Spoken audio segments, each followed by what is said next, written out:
pulan hayang subscribers lan awang na noman moilan ta na may Islam channel tamnang ana yelak pa hadoba video hayang hadoba channel kaya welcome na mayang po channel tamnang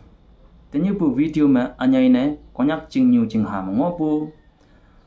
apa chelan anya anyulane esikama taon chila mo po koloni wonyu palan ward wonyu palan ne Caya lakcina se tawa tay ngobu ada ngau chanyi ilakcina se ada ba video ya apa ibu mana sa ngobu anyu nyalane pa chelane api pulane ibua eman chong hello buju hayang ateni buju ayong yoyo nang ngonang se eman hipak phi me ina hami eman chong hello wande ngobu jua communication system yemai cha chong bu nang development nang hangi bachia eman yong sausi payangi hayang bu sa ba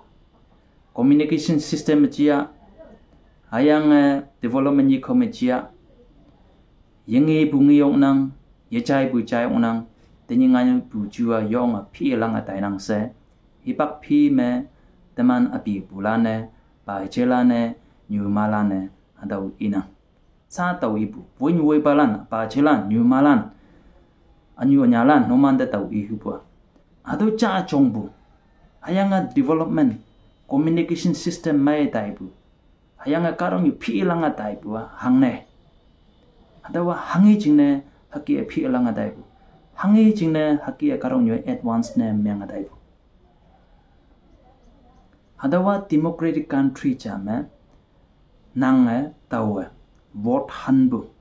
hado jingne cha chonga phi lang taibu ngona konyang meo constituency tu ngona hado constituency tu ma taman moila ne vote hanyang yoye liangbu yoye mongbu emle cha lina hayang hado emle de yoy jing isigama yoy constituency sangsi ngawlan hado ba emle inang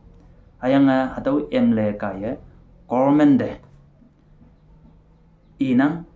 hayang atau ngawlan chayang government ne tamana hangi yu taman hangi wongpong ne myang atau government na phanang tau chingne sabu karong yuwa communication system chia hangi ba lam chia wang ngoi dana taman mongdu huwa yanang lak hayang boy sa dong ngoi karong yuwa sawi de kem taman moilan sina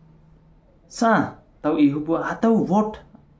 nang ching vote a ching vote ta India constituency ma yong wongpong na rights cha phayang ngonang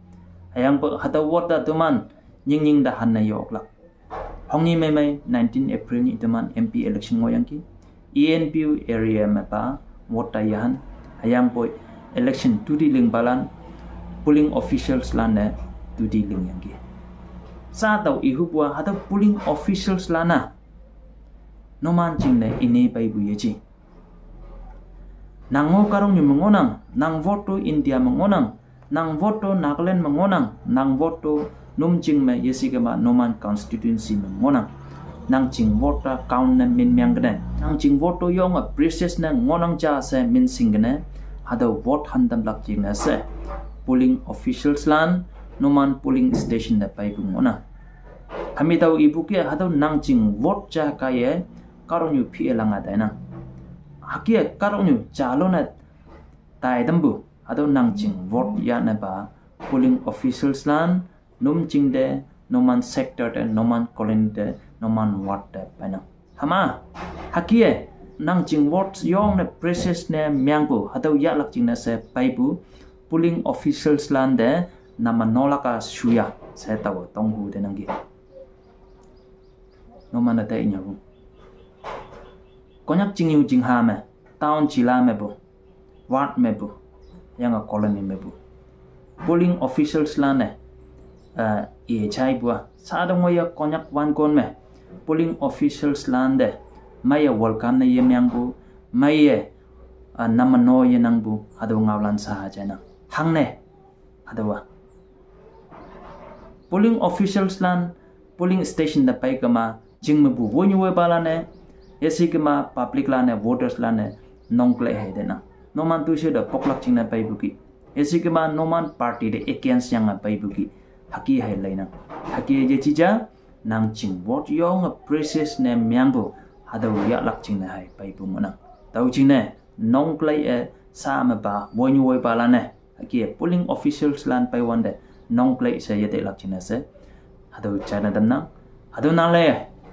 haki pai bulana yong maya namno yang silak nyoi phan maya pha yang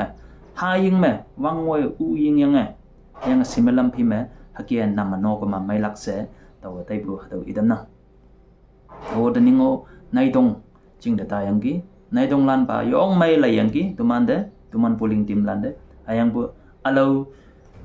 polling station ma bu ngawlan chai bu jina haki ebe tawo sa dong ye election duty jina nga ya work times haki ta yang ona sayong bu hibang me haki mai welcome na yem yang bu haw yang ki ado jina ebe tawo jayam bu election hibang me apri de taw bu yi khaw da tai bu yong mai nang ja emana yong welcome ne myang nang ja se ibu ngawlan ibak phi ma jana yang bu tening bu MP election ma bu atam polling station bu ngawlan chai bu tabulano tening ba mai yenam yeno bu welcome ne yem yang bu jana teninga vote ya hando bu haya ake atam polling station ma bu yong sapa mai se welcome ne myang bu ado ngawlan chai bu chine ibe ami daw ibu ke nang ching vote yong process ne myang cha ado vote process ne myang bu karong yu India Nagaland ne min singne nang vote count ne min myang ne se pai bulan polling officials lan aja sa 2028 me general election ngolak yang 2029 me MP election ngolak ado hibak me tenyi buki temane polling officials lan de treat na yemang lak china se ado hibak me ba mai nam no yang simelam phi me hayang me chia hayang silak nyoi phan me chia simelam phi me haki ngoi klak hibak mba konyak chingyu jing ha me town chila me bu ward me chia colony me chia haki polling officials lan ngoi klak hibak ma mayon nam no kyo se ibu adaw ngalan teman moilan na chai lak china se anyene konyak chingyu ching ha ma bu ward hayang colony me bu wonyu woi pala na chai lak china se tini bu video ka ya pong bungona lai bulan ase de menyong pana